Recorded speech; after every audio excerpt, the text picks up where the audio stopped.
E aí, gente, era nem isso aqui. Hoje, aula 1 do nosso curso sobre filosofia platônica. Então, eu comecei um de teologia, mas como eu tô comentando o comentário, terminando o comentário do Tomás de Aquino, eu vou ter que seguir aí mais umas 200 páginas e aí eu faço vídeos sobre os temas que eu fui escrevendo, né? Então, agora a gente vai falar, nesse curso, né? Sobre todos os livros de Platão em sequência. Na sequência que vai ser usada aqui no livro que eu tô usando como base, que é esse daqui, editado pelo John Cooper, pelo D.S. Hutchinson. E eu tô usando esse porque é mais fácil de citar e mais fácil de seguir uma ordem simples, em vez de livro por livro randomicamente, né? Não é ordem cronológica, então é ordem em questão de simplicidade. E depois eu quero também fazer um de Aristóteles, né? Então o objetivo não é somente falar sobre os temas, mas falar sobre as passagens no livro mais importantes e sobre temática geral. No Eutíforo, o foco é entender o que é piedade. É bem assim curto. É bem mais curto que os outros. Tem muitos dos livros de Platão que são curtos, né? Aqui é Sócrates falando com um cara chamado Eutíforo sobre o que seria piedade, né? O termo arete, ele pode ser usado nesse contexto, né? Não necessariamente, mas normalmente o termo usado é outro que a gente já viu no curso de teologia. Ah, que é assim. E, e. Então, na Bíblia também a gente tem esse termo sendo usado, arete, né? Porque eu vou diferenciar a piedade de Sócrates e a piedade bíblica. Eu escrevi sobre esse tema há uns tempo atrás. Não sei se foi há 2 anos atrás. Em um livro sobre teologia. E o ponto é que, na verdade, muitas coisas que eu vou falar nesse curso não necessariamente o foco é filosofia platônica. Porém, eu creio que em vários problemas que Sócrates, por exemplo, tenta resolver, ele não tem solução. Ele não tem solução porque a razão humana ela tem um limite. Então, eu creio que eu só consigo entender o que é piedade do ponto de vista bíblico, né? Então, eu vou falar sobre o livro em si. A solução não é dada no livro. E eu vou tentar dar a solução biblicamente, né? Bom, qual que é o plot em si, né? Eu não vou seguir na citação correta. Sim, academicamente, Platão tem a sequência, a citação correta de cada livro e tal. Nesse caso, eu vou citar por página. Eu acho que é mais fácil de seguir. Então, por exemplo, isso aqui tá na página 2, seção desse livro. Eu creio que é mais simples de seguir. Simplesmente por conta disso. Então, se alguém quiser seguir o livro enquanto eu estou dando as aulas, eu acho dessa forma mais simples, né? Então, aqui vai falar sobre Meleto, que é o pai de Eutífero. Primeiro se livra de nós que corrompemos os jovens, né, como ele disse. E depois eles, obviamente, cuidará dos mais velhos e se tornará a fonte de grandes bênçãos para a cidade, como parece provável que aconteça com alguém que começou dessa maneira, né? Qual que é o ponto? O Meleto é pai de Eutífero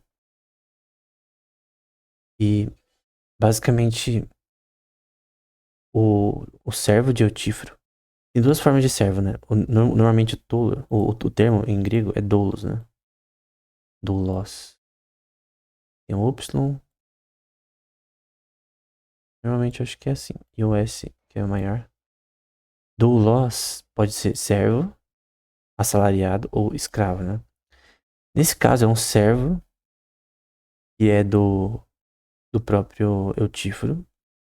Esse servo, no momento de embriagado, né? O cara bebeu muito, não sei se vinho. E aí ele acabou atacando outro servo e tirando a sua vida, né? Então aqui a gente tem um problema legal, né? E o Meleto, ele pegou esse servo, sem autorização do Eutífero, e deixou ele preso. Só que ele não deu comida direito pra ele. E o servo se foi também. Obviamente ele cometeu um crime, o servo. É um ponto. Então o Meleto, ele é um personagem que é como se fosse o personagem antagônico do que seria com o conceito de piedade em Eutíforo, né? Porque é o pai do próprio Eutíforo aqui. E esse é um ponto importante, né? E nesse contexto é dado como uma questão religiosa, né? Porque piedade tem a ver com isso, né? O que seria bom diante de Deus, né? E nesse caso, eles estavam na paganismo deles, que obviamente é incorreto, paganismo grego, acredita em vários deuses e tal, que obviamente é incorreto. Só que o ponto é que é um problema legal que está sendo discutido aqui. Se o Melito não fez nada de errado, o servo tinha de fato tirado a vida de outro servo, ou se ele deveria dar ele pra colocar ele em prisão num lugar correto, né? Numa prisão mais pública, em que ele pudesse ser julgado e condenado até a morte, claro, porque tinha essa pena lá na época, obviamente. É uma pena comum na época para certos crimes. O próprio Sócrates morreu assim, como a gente vai ver posteriormente. O ponto é se isso era correto legalmente ou não, ou melhor, em questão de natural law, né? Então, natural law, bem natural, isso era certo ou não. O que significa isso? Se, de fato, em questões morais, isso seria, no caso, correto, né? O que o Meleto fez. Ou se, na verdade, o Tífero tinha que sim processar o seu pai, porque o que ele fez é errado, por questões morais, ele deveria é, agir dessa forma, porque ele processou legalmente o pai dele, né? E ele começa a falar com Sócrates, né? Eu gostaria que isso fosse verdade, Sócrates, mas temo que o oposto possa acontecer. Parece-me que ele começa prejudicando o próprio coração da cidade por tentar fazer algo errado com você. E uma coisa que acontece no livro Apologia, que a gente vai ver posteriormente, é dessa questão do Meletos em relação ao Sócrates, né? Então, parece-me que ele começa prejudicando o próprio coração da cidade ao tentar fazer algo errado contra você. Esse ponto aqui, que o Tífero fala para Sócrates, em relação ao Meletos, ele processar o próprio Sócrates. E Sócrates ele vai ser processado por uma coisa que, na verdade, é injusta, né? Por corromper a juventude, né? Entre aspas, né? Diga-me o que ele quer dizer que você faz para corromper os jovens. Então, o Sócrates ele morreu por quê? Ele foi acusado por Meletos e processado e teve um julgamento público, né? De corromper a juventude. Agora, o que significa corromper a juventude? Lembrando que isso aqui no contexto de uma democracia. Então, qual é a acusação? Sócrates diz, né? Do que se trata o caso? No caso de Eutífro, né? O assassinato, né? Então, é o caso que o servo foi morto, né? Por outro servo. Só que o problema é que o pai dele deixou o servo sem casa em comer, preso. No fim, ele também cometeu um. Ele tirou a vida dessa pessoa, né? Sem um julgamento correto, né? Então, esse é o ponto no geral. Que, do ponto de vista lógico, ele deveria ao menos passar pelo julgamento. Você não pode simplesmente deixar o cara ali. Obviamente, o cara cometeu um crime. Vamos supor que foi um erro. Vamos supor que foi um erro da parte de Meletos. Foi um erro sem querer.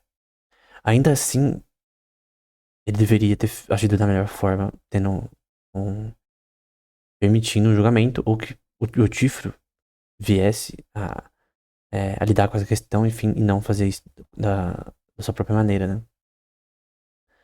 Então, não cabe a qualquer um fazer isso, mas alguém muito avançado em sabedoria, né? Em relação à discussão do que é piedade, né? Mas, e com relação nesse contexto, né? Mas o grande ponto aqui, a gente vê também aqui, o contexto geral do que o que Sócrates considera piedade, a discussão deles em relação ao que é a piedade. A gente vai ver numa frase muito importante, isso sendo bem explicado. Mas enquanto ele tá falando sobre piedade, ele tá falando sobre esse caso legal. São duas coisas juntas. Enquanto isso, o Sócrates é acusado de corromper a juventude. Então são três coisas que andam nesse contexto, né? Lógico. Então, tem que lembrar dessas questões. Aí vai falar, a vítima era minha dependente, e quando trabalhávamos na agricultura, em Naxos, ela era nossa empregada, né? A vítima, no caso. Ele matou um dos nossos escravos domésticos em um momento de fúria embriagada, então meu pai amarrou os pés e mãos e jogou numa vala. Depois enviou o homem aqui para o perguntar ao padre o que deve ser feito. Esse padre não é padre não, tá? um termo aqui. Tanto meu pai quanto meus outros parentes estão furiosos porque eu estou processando meu pai por ter feito esse crime, né? Em nome de uma pessoa que cometeu um crime, que foi tirar a vida de outra pessoa, né? Então, quando ele nem o matou, dizem eles, e mesmo que tivesse matado, o morto não deveria ser lembrado. Então, as pessoas ao redor estavam falando que o Meleto não estava feito, eu não fiz nada errado. O cara já tinha feito um crime. A questão, o ponto é que ele deveria ser julgado. Eu creio que é isso que o Tífero queria, né? Que o jeito que as coisas foram feitas foi errado. A questão é uma questão moral que o Tífero tem. Quem tá certo moralmente? É o Tífero em processar seu pai, porque obviamente é uma coisa terrível, né? Você processar seu próprio pai. Só que não é terrível se for algo justo. A questão é, se esse motivo do processo ser realizado foi justo? Essa é a grande questão aqui. Porque não é só isso. Esse é o primeiro ponto. O segundo ponto é o que é ser justo, né? O que é piedade? Porque esse crime que estava associado nesse contexto é o crime associado no contexto religioso na época, né? Que no caso seria no contexto grego, né? No caso, ateniense. Pois dizem eles, é o ímpio que um filho processe seu pai por esse crime. Mas as suas ideias sobre a atitude divina em relação à piedade e a impiedade estão erradas. Então, o Tifro diz que a visão dele sobre natural law, sobre leis naturais, então que existem, no contexto grego, seres perfeitos e a gente deve agir ao máximo, serem seres imperfeitos como seres perfeitos. Obviamente essa ideia está errada, porque na vida real só existe um Deus, né? Que é o Deus bíblico, mas a gente está falando sobre o contexto pagão, né? Porque o grande ponto aqui é que ele aponta para natural law, né? Leis naturais. Então existe o divino, eu tenho que entender o que é divino, que é seguir o que é moralmente correto, né? Um exemplo bíblico, né? Em 1 Timóteo 4. Porque o exercício corporal para pouco se aproveita, mas a piedade para muito é proveitosa, tendo a promessa de vida presente e da que há de vir. Esta palavra fiel é digna de aceitação, né? A piedade bíblica, né? A arete bíblica, ela tem a ver com obedecer a Deus e seguir o que ele diz, porque o que ele diz é justo e correto, porque Deus é puro, Deus é santo, Deus é perfeito. E nós, seres imperfeitos, precisamos de ajuda para sermos piedosos, né? Não é uma coisa que vem de nós, vem de Deus pela graça, né? Porque o ponto é que Sócrates não tem essa informação, biblicamente. Então, ele usa a razão humana e o que ele conhece da especulação sobre deuses no período grego, que obviamente está incorreto. Por especulação, tudo que ele tem em mãos ali, do ponto de vista do divino, né? Então, outro texto, né, da piedade bíblica: amarás o Senhor teu Deus de todo o seu coração, toda a tua alma e todo o seu pensamento. Esse é o primeiro grande mandamento. Então, amar Deus primeiro. E o segundo é amarás o teu próximo como a ti mesmo. Então, isso aqui é muito importante do ponto de vista legal. Isso aqui são leis morais. É a base de toda a lei judaica, por exemplo. E a lei, por exemplo, os 10 mandamentos é baseado nesses dois. E as 613 leis judaicas anteriormente eram baseadas nesses dois. Então, o que que é a injustiça e a violação do direito, né? É você não amar o seu próximo como a ti mesmo, né? Você fazer uma fraude, você ferir alguém ou caluniar alguém. Todas essas coisas é você ferir o seu próximo. É não você amar o próximo como a si mesmo. Por isso que o mundo é ruim, porque o ser humano está em pecado. Romanos 3:23. E ele não ama o próximo como a si mesmo. Porque se fosse o caso, não teria o mundo, no mundo você não seria mal. Então, essa questão basilar também está, também, logicamente, qualquer tipo de modelo que poderia existir em relação à lei natural, mesmo na ateniense, em que eles deveriam sim ter a questão de você amar o próximo como a si mesmo. No contexto, o Sócrates fala sobre essa questão também. Só que não é só isso, né? Então, vai ser dito, né? Pois dizem eles, é o ímpio que o filho processe seu pai, né? Então ele já falou isso daí, né? Tem essa questão das questões divinas em relação a esse tema, né? É só que diz-me então o que é piedoso e o que é um ímpio, segundo a sua opinião. Então, o Tifro diz: digo que é piedoso, que o piedoso deve fazer o que estou fazendo agora, processar o infrator. Então, ele está dizendo que tem uma questão legal, moral, um dever moral até cívico, Só que não do ponto de vista pragmático, né? Do que chamado de positive law, leis positivistas. É uma questão de que eu vou ser julgado por o que eu vou fazendo, o que eu tô fazendo aqui, né? É questão divina, né? Eu vou ser julgado por um ser divino pelas coisas que eu estou fazendo na Terra. E por isso, seja por esse crime específico ou roubar o templo que é chamado de sacrilégio, né? Seja o infrator seu pai, sua mãe, você tem que processar o ímpio. Ele tá dizendo, eu estou fazendo algo é justo, porque ele fez algo que eu considero incorreto. E que é incorreto porque ele deixou alguém, mesmo que fosse criminoso, morrer sem ter um julgamento justo. E esse é o ponto aqui. Eu creio que é um ponto implícito, que deveria ter tido um julgamento nessa questão, né? Então, tem um texto de Tiago, né? Aquele, pois, que sabe fazer o bem e não sabe, e não faz, comete pecado.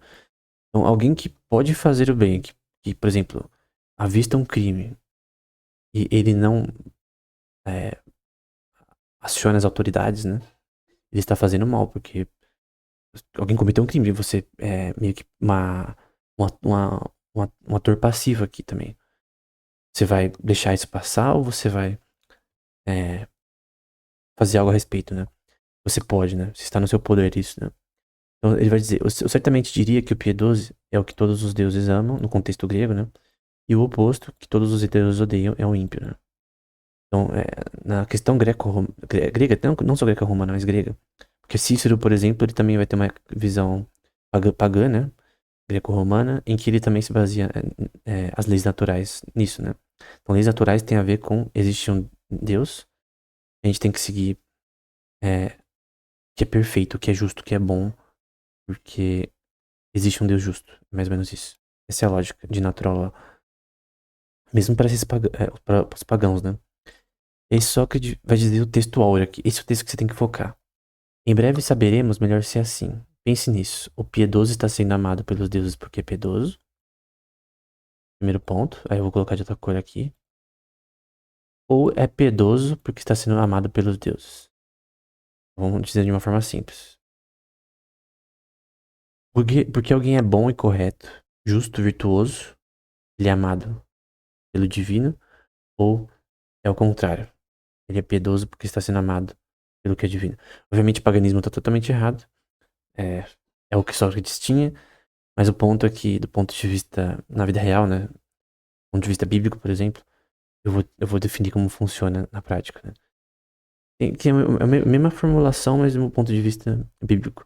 Porque esse é o ponto principal do que seria a razão da piedade, né? A fórmula da piedade. Né? Vou dizer, você supõe, Sócrates, que os deuses são beneficiados pelos que recebem de nós? O que poderiam... Aí o Sócrates diz, né? O que poderiam ser esses presentes que damos aos deuses? Eutífron, né? E aí o Sócrates vai dizer, o piedoso é então, Eutífron, agradável aos deuses, mas não benéfico, querido para eles? Aí o Eutífron diz, acho que é de todas as coisas o mais querido para eles, que alguém seja piedoso, né? Então, piedoso é mais uma vez o que é querido para os deuses. Então, o ponto é que, é, logicamente, um ser perfeito, vendo criaturas imperfeitas, vai demandar a perfeição dessas criaturas, né? E esse é o ponto, é a lógica por trás dos raciocínios deles. É por isso que alguém deve ser piedoso. Porque vamos supor que não existisse é, nada divino, só o ser humano. É a visão naturalista da filosofia. Então, cara, a única conclusão no naturalismo, pra quem acredita nisso, é o niilismo. É que, tipo, nada tem razão no mundo, a vida não tem razão e coisa do tipo. Então, o naturalismo, ele leda ao caos, né, do niilismo. E, na minha opinião, é uma grande é, idiotice, né? Então, por isso que alguém que não acredita em Deus tá num lugar muito ruim em relação à virtude e moral, porque você não vai ter, no fim, nenhuma razão pra ser moral na prática. Não crer em Deus, né? O Sócrates vai dizer, então não percebes agora que está dizendo que o que é querido aos deuses é piedoso? Não é o mesmo que o amado pelos deuses? Ele vai dizer certamente é, né? Em outra ocasião, Sócrates, pois estou com pressa pra ir, né? Aqui ele tá falando, ele vai embora. O que aconteceu? Eles estavam conversando, Sócrates faz uma colocação ali do que eles tinham que analisar agora a piedade do ponto de vista teórico. E aí o Tifo começa a falar que ele não podia mais, que ele tinha que sair. Então não termina. Então esse é um diálogo que poderia continuar, mas por causa que o Tifo quis sair, não termina, né? Então eles não examinam certamente o que é piedade. Em outros livros, Sócrates vai falar sobre esse tema, mas o ponto é que a discussão não terminou. Então o caso também não foi falado mais sobre ele no livro. E a gente fica com essa questão, o que é piedade, né? O que seria que é justo? No nível simpósio, o Sócrates vai falar mais sobre essa questão. O que é ser virtuoso, né? Tem implicações para a vida política, por exemplo. Mas o grande ponto é que leis naturais. Tudo isso daqui tem a ver com natural law. Tem a ver com os deveres morais de um ser humano, né? Como eu disse, alguém que não acredita em Deus, ele não vai crer em dever moral. O naturalismo, ele leva ao niilismo, né? Supor que naturalismo com Nat, ele vai levar ao niilismo, que eu vou pôr NH. O ponto mais básico. Se alguém disser que isso daqui está errado, eu tô seguindo Ronald H. Nash, que é um filósofo e teólogo, pastor também muito importante. Se alguém acredita no naturalismo, ele tem que crer no niilismo. Se você não crê no niilismo, sendo naturalista, você tá roubando, né? Você tá usando um hack. Cheating, né? Tá usando um cheat. Se você é naturalista e você ainda vê significado na vida, sem a existência de Deus e tal, você roubando, cara. Eu vi recentemente um podcast, os caras falando sobre isso. Cara, não tem como alguém ser naturalista, ateu, por exemplo, e não se tornar nihilista. Se você não se tornar isso, você está roubando. Essa é a verdade. Então Sócrates diz, né? Que coisa, meu amigo. Que ele do nada quebrou a conversa, né? Ao ir você me derrubou de uma grande esperança que eu tinha. E nós, né? Porque a gente queria ver mais esse diálogo. Aprender com você a natureza do piedoso e do ímpio. E assim escapar da acusação do Meleto, né? Ele mesmo, né? Mostrando-lhe que eu havia adquirido sabedoria em assuntos divinos com Eutífilo, e que minha ignorância não mais me levaria a ser descuidado, inventivo sobre tais coisas, né? Só que o grande ponto é esse daqui. O piedoso está sendo amado pelos deuses porque é piedoso, ou piedoso porque está sendo amado pelos deuses, né? Só que esse é o nosso foco, só que eu quero formular de uma forma correta, né? Porque obviamente o paganismo está totalmente errado. Então, muito desse curso eu vou falar de como Platão e Sócrates estão errados em várias questões. Porque quando eles falam sobre deuses e coisas sobre isso, é especulação. E o que é especulação tá fadado ao erro, né? Por isso que os filósofos erraram tanto, né? Porque eles simplesmente não tinham informação correta sobre a realidade. E onde está a informação correta sobre a realidade? Somente na Bíblia, obviamente.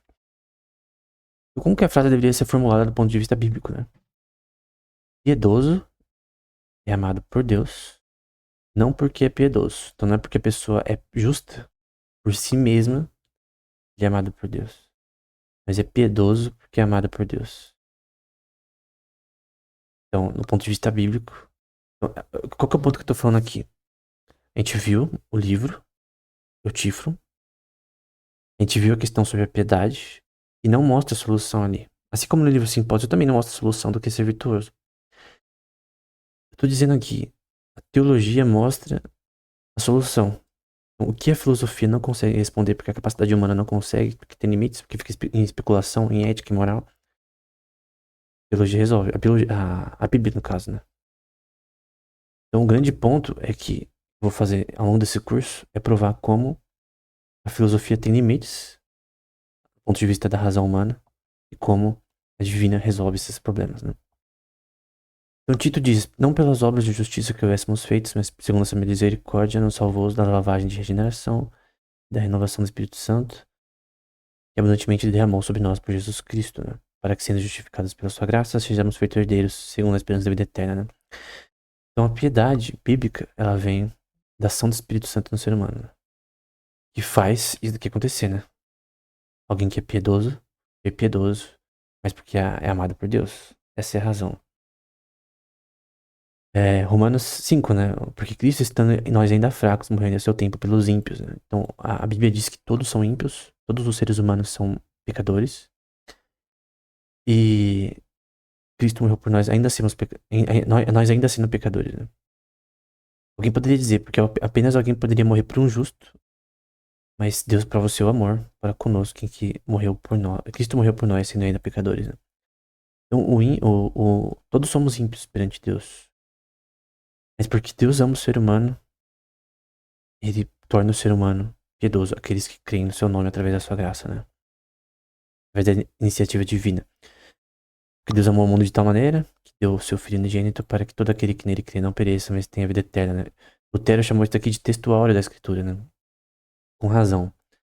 Então, a solução para esse problema que Sócrates postula, porque é um problema moral. Ele não teria solução nunca porque ele ficaria só em especulação. Na Bíblia a gente não tem especulação, na teologia a gente não tem especulação. É uma ciência exata, como eu já falei no outro curso. Então por isso que, como esses textos são inspirados divinamente, a gente tem um sistema lógico que é superior à filosofia em gênero, número e grau. Os arrogantes não permanecerão na tua presença, odeia todos os que praticam iniquidade, né? Tem um ponto que Deus odeia sim o pecador. Então alguém pode dizer que Deus odeia o pecado e não o pecador. Mas Deus odeia sim o pecador porque ele pratica a iniquidade. Se ele não praticasse a iniquidade e a culpa é do ser humano, a culpa é total do ser humano porque Deus a ninguém tenta e não pode ser tentado pelo mal. Deus é bom, perfeito, como eu já falei no curso sobre teologia. A questão é que aquele que não crer em Cristo e viver sua vida pecando, né, vai pro inferno e vai sofrer lá eternamente. Isso que a Bíblia diz. Que o Senhor ama o juízo e não desampara os seus santos, eles são preservados para sempre, mas a descendência dos ímpios será desarraigada. Então Deus ama os seus santos. Só que você pode falar, então, alguém para ser virtuoso, alguém que é virtuoso vai ser amado por Deus, né? Mas tá, mas qual que é a causa? Quem fez esse ser humano ser virtuoso e ser amado por Deus por conta disso? Por fazer o que é certo? A Bíblia diz que é Deus que inicia essa questão. A salvação do ser humano. Essa piedade nunca vai ser absoluta. Ela cresce ad infinito, né? Ela cresce ad infinitum. E obviamente nunca vai ser absoluta nem no céu, porque o ser humano ele é imperfeito. Mesmo os anjos são imperfeitos. Ad infinitum.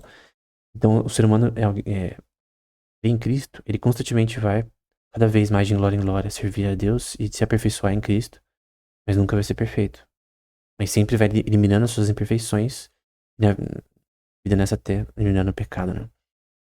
Só que Deus ama sim o justo, mas ele que faz o justo. Ele cria o justo e faz a pessoa ser justa pela sua graça, né? Pela ação do Espírito Santo, né? A doutrina da iluminação de Agostinho. Porque isto é bom e agradável diante de Deus, um Salvador, que quer que todos os homens se salvem e venham ao conhecimento da verdade. Deus quer que todos venham ao conhecimento da verdade, mas Deus não salva todos. Por causa do pecado. Só que tem um outro ponto. Todos aqueles que saíram do pecado e vivem em Cristo e continuamente eliminam seus pecados pela graça de Deus, pela ação do Espírito Santo. Isso vem de Deus, não vem do homem. Efésios 2:8. Isso não vem de nós, é dom de Deus. Então, veja que a Bíblia resolve esse problema da piedade. Só que mostra que ela tem que ser causada por Deus. Por um Deus que existe, né? Não os deuses pagãos que não existem lá dos gregos, né? Só que outro ponto, a culpa do pecado é do ser humano. De quem se queixa, pois o homem queixa cada um dos seus pecados. Então por que Adão pecou no Éden? Porque ele quis, cara. Ah, mas o diabo foi lá e tentou. Não, porque ele quis. Tentou, obviamente, isso foi algo relevante. Foi o que induziu o ser humano ao pecado. Porque a culpa é do ser humano. Não tira a culpa do ser humano. A culpa do pecado é nossa, né? Aí isso implica um juízo, né? Então tem um ser perfeito, ele vai julgar o que é justiça. E deu o mar aos seus mortos que nele havia. E a morte e o inferno deram aos mortos que neles havia. E foram julgados cada um segundo as suas obras, né? Então implica um juízo. Então, até na lei natural de Cícero e de Sócrates, Platão, você tem essa questão de julgamento, né? Que a gente tem que fazer o que é justo, porque a gente vai ser julgado de alguma forma, enfim, embora eles não acreditavam nisso totalmente. Porque eles só especulavam sobre isso, né? Sobre vida após a morte, né? Eles não tinham informação concreta sobre isso, porque eles não tinham a Bíblia. Então esse texto de Sócrates, ele não tem solução através da razão humana, por especulação filosófica, né? Então filosofia significa amar sabedoria, né? Só que, como Provérbios mostra, e Eclesiastes, somente através de Deus e obviamente através da Bíblia, porque é o que ele inspirou como escritura para nos ensinar, você pode entender o que se sabe. Porque o ser humano não pode ser sábio por si mesmo. É o que Simpósio diz. O que Sócrates faz muito é mostrar, na verdade, como a filosofia não resolve os problemas que ela mesma tenta resolver. Esse é um ponto muito importante, porque esse é um ponto muito importante, que a filosofia ela é limitada. Ela consegue, pela, pela revelação geral de Deus, chegar até certo ponto, mas tem um certo ponto que ela não passa mais. Ela vai especular. Especular o que é moral, o que é ética. E essa especulação, ela é subjetiva. Não tem um certo e errado. Como que você para de especular? Tem que procurar um ser que é perfeito. Qual ser perfeito? Deus. Somente Deus. O ser humano ele não consulta a Deus em relação ao que é piedade. Ele nunca entendeu o que é e nem ser.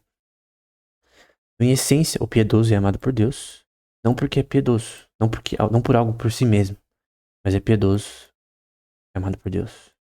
Então, essa é a formulação bíblica do problema insolúvel que Sócrates postula em Eutífron. Então, é uma conversa pequena. Não é resolvida essa questão sobre Meletos. Eu creio que o Meletos estava errado nesse contexto. Eu creio que eles estavam tentando discutir porque ele queria se defender na audiência depois, né? Deveria ter tido um julgamento, né? Você não pode simplesmente deixar um servo lá, de outra pessoa ainda, presa e acabar deixando ela falecer sem o julgamento, sem provas, sem a substância do caso. Tem que ter todo um processo legal que afira o que foi feito, mesmo que ele fosse culpado, que afira o que foi feito e que perante a lei do Estado resolvesse esse problema. Mas ele resolveu as coisas por si mesmo. Porque ele não estava em qualquer lugar, ele estava em Atenas. Não, em Naxos, na verdade, eles estavam falando. Mas ele estava numa região onde tinha um governo. Uma região que é chamada de selva de Hobbes, né? Hobbesian Jungle, né? Se fosse uma terra de ninguém, aí seria outra coisa. Aí as pessoas resolvem por si mesmas. Mas daqui a gente tá falando de um sistema que tem um governo, que tem leis. Você não pode simplesmente ir contra as leis. É leis básicas em relação ao seu próximo. Então, mesmo que ele tinha cometido crime, o servo do Eutífro, e era servo do Eutífro, por isso que ele ficou bravo. Porque, cara, ele fez algo com um servo que era propriedade dele. Eu digo o termo propriedade porque era o termo que ele usava naquela época, tá? Mas era alguém que ele cuidava. E ele fez um mal pra alguém que ele cuidava, sem o julgamento, sem ele ficar a par do que estava acontecendo de uma forma correta. Então eu creio que o Eutífro não estava certo. Só que a natureza da piedade é o que eles queriam discutir ali. E eu creio que essa é a solução do problema.